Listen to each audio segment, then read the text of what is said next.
Alright guys, we are on Star Station in the first game of this best of 3. In the top left, we have the blue Terran and his Mind Sanity's Jjakji.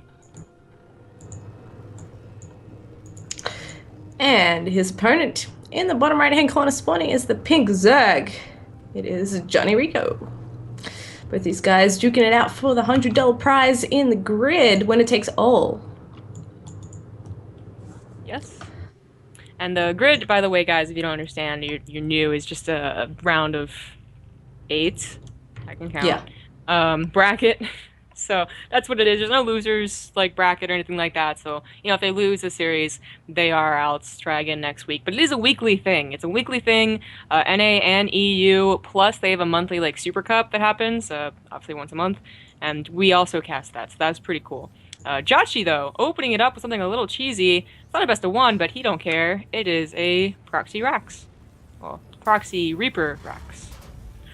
Yeah, this is it's interesting. All the players today have been pulling out their cheeky little builds. We've had proxies, proxy oracles, ling rushes, all kinds of things. So let's see how this goes for him. This can actually do quite a bit of damage.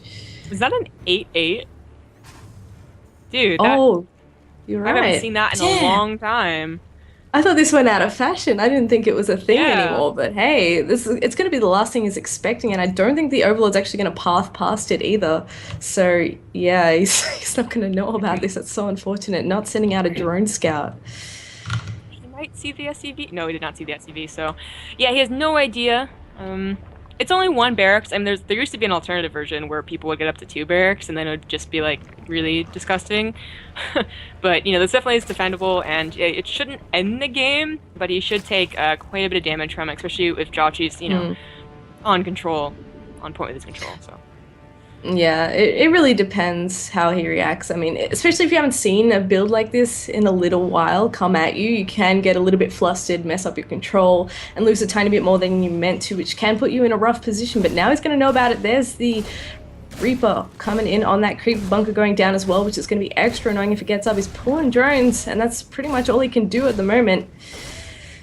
Not too bad with the control, though. He's only lost, actually, no drones so far. I thought he picked up 1. Okay, there's the first one just there. You're wrong. And the second one. And the third one. Yeah, that's pretty much how the Reaper works in the situation, because the Lings aren't out and the Queen aren't out, that you can, have really nice micro and pull them back, but we're always going to get those low health drones anyway, so. Second Reaper does come in. The bunker has finished. The bunker obviously doesn't reach the hatch or anything like that, but it's a safe place for the Reapers to go back in and heal, which is pretty nice. Yeah, a little rough. Speed's going to be a little later than intended too, because he had to pull drones off the gas to go back onto the minerals. And we got the Queen out now, so it's going to be a lot easier to zone those out, although they can do quite a bit of damage to the Queen and eventually poke it down the bunker, providing such a good position for him to fall back to, heal up in, and come back for round 2. Although, yeah, a lot of links coming out. I was wondering why the SCV wasn't repairing. I knew that it was in there, but it does go down eventually. It was a lot of lings, however, it would have gone down probably unless he actually pulled SCVs, which is not something you do with this build usually. He's actually going up to not a command center, but rather a factory. So that's an interesting follow-up. He's going to be getting Hellions, I assume, and really apply just a lot more pressure. Force JonnyREcco to never, ever make drones. This is actually going to be really rough. He's struggling to micro back and forth with these Reapers. 3 at a time actually kills those lings so quickly, and speed is still halfway from finishing, so that Queen not even injecting right now is just focusing on helping it zone out. They could actually poke down that Queen really quickly though, so maybe get that inject off before that can happen. Super nice micro from Jjakji right there. 2 of them are so low, and he puts the other 2 forward. Did not get the Queen, unfortunately. He doesn't know when speed exactly starts, I believe. He was around the area, but he probably wasn't really paying attention. So usually it's around 6 minutes. So that's why you see Jjakji run away, because he knows it's coming, if not then, very, very soon. And he doesn't want to lose those Reapers. Reapers are literally the only thing he has, and he has to worry about a counterattack.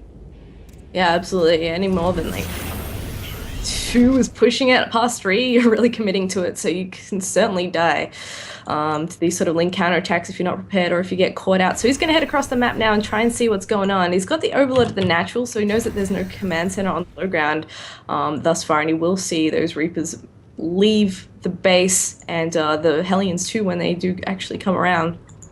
But apart from that, he really has no intel of the inside of the base for Jjakji. Nope.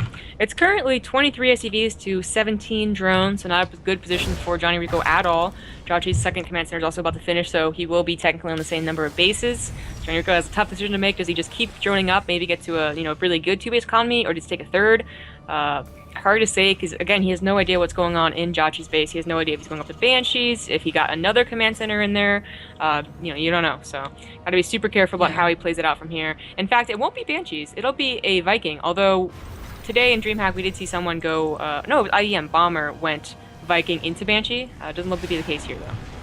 Yeah, I gotta say, I adore Bomber because he just does weird things, and I'm like, man, that's actually so smart because no one's expecting it. But he will clean up the vision here, and it's a bit unfortunate because he did have overlords in position to kind of sacrifice those straight into the base and have a look around, but he may not get to do that now since the Viking's out. But having seen the Hellions, having seen the Reapers, he should have a fair idea of what's going on. Creeps are getting started too. But you're absolutely right. He's still not in the greatest position, having taken losses early on. Only killed 4 drones, but the thing is, he also lost about 24 lings and still has, like, a lot out. So it was damage done indirectly in having to make that many ground units this early on. Yeah. He did decide to try and go for that third, even though he's only on, like, 30 drones right now. It might have to be canceled, so that's why I was a little hesitant to say he would go for it. The creep spread looks to be prepping to be really, really nice. I think JonnyREcco's always had pretty nice creep spread. Needs to be careful not to lose the queens. He still has 16 lings out in the field. They're going for a counterattack. There are some on the front, but the counterattack's not going to work. There's already a wall off. Yeah, a few Marauders there. We'll have to try though, just in case his opponent's being a little bit greedy and not doing that. And I think with these queens, he should be able to fend this off without taking too much damage. It's going to be really annoying because the creep isn't quite over there just yet, but he can always drop an extra creep tumor or 2. And he does actually have a 3 Marauder drop coming to join this force. Oh, okay, this is something that Paul does a lot. Get that Viking and then go for the medevac plus the Marauders. Usually it's 4 Marauders. I guess he didn't have time to get another one, but they just kill bases so fast. So usually the third gets sniped very, very easily. Usually the third's up by now. Now might just be a cancel. Or actually, he's just joining up his forces. So this is going to be really hard for JonnyREcco to deal with. The Hellions, of course, take care of the queens, and the Marauders take care of everything else. So far, he does have a transfuses. He's doing a good job. No, it's not enough. He has to spend more money on lings, and even then, there's still 4 Hellions, so lings are not the greatest thing in the world. Yeah, great focus by Jjakji, targeting down the queen with most energy first. Now he's just going to push in here to the natural, not even going to bother with the third just yet. Ling's coming in, but will it be enough to help him clean this up? He gets another couple of Hellions. Can he get the Marauders? Queen's falling left, right, and center. It looks like he will just barely clean it up, force him out of there. But he did lose a bunch of links to do so, and also the queens. He's down to 1 queen right now, which is putting a huge dent in his ability to produce lava for those drones and lings. He is getting, replenishing them, however, so he won't be too far away from those larva injects. And his third did survive, so that's nice. Unfortunately, he did have to make more lings, so now he's still at 41 drones compared to 50 SCVs. And, you think of that, and it's like he's only down by 9. Really, he's down by, well, there's going to be 3 command centers, so, he's down by 20 SCVs and include the mules, so it's not too good. And, besides that, everything else is delayed as well. His lair, his upgrades, Billing Nest, nothing is going well for JonnyREcco. Yeah, a really well-selected opening from Jjakji. It put the exact hiccup that he needed in JonnyREcco's rhythm for the rest of the game, and he's going to have a hard time playing catch-up, especially once these units start flooding through the map, because we all know it's coming, the big biomine push that never ends. So that's going to be super hard to hold off. He's not going to have the meters out at the normal time that he would usually have that. And if he does, it's not going to be in the greatest numbers, so we'll have to see how he goes. I mean, there's still hope yet. There's always been ling hits that can turn things around, but a player of Jjakji's caliber isn't going to let go of this lead very easily. No. It was a really sick opener, honestly. It's something you can use in on ladder and probably get a lot of good win rates from it, because no one's ever going to expect it. The 8-8 has gone long out of favor, way out of favor, after the Huts beta. Did not last long, so super surprising to see it, but he followed up really well, and that was really what was the key, is that this follow-up was also really, really good. So JonnyREcco, the first test has come to your side of the map. Can you actually fend off this attack?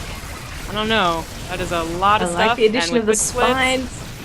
But oh, the banelings get taken out very quickly from the Widow Mines, and now he just lifts up, moves towards the natural, another Widow Mine hit going off, and he doesn't quite have enough links to contest this ground force, even as it unloads. One baneling hit actually softened up a fair few of those Marines, but he just doesn't quite have enough. Another Queen falls, and now he's in the mineral line. He's able to strike drones, he's taken down the natural Queen too. Oh my goodness. This Oh, wow. would actually be the end for him. I think with this healing, there's just a little bit too much. There we go. Yeah, those focus fires on those banelings were always sick to see, but he had that game, like that entire game, honestly, and hopefully JonnyREcco can recognize that and say that wasn't a game that really tested like my skill versus his. It was a complete surprise. I was already far behind. Let's not have that happen again and just play a normal game. But of course, Jjakji's probably good then too. Actually, Jjakji should have. Oh, he's not in there. Darn. I was gonna check his history. Okay, so Derelict is the next map. And I really want to check Josh's history. Yeah, okay, so he's been playing on the European servers, so you actually get to see like his actual win rates and stuff, as opposed to when like they're from Korea and they play in Europe and they just have a smurf.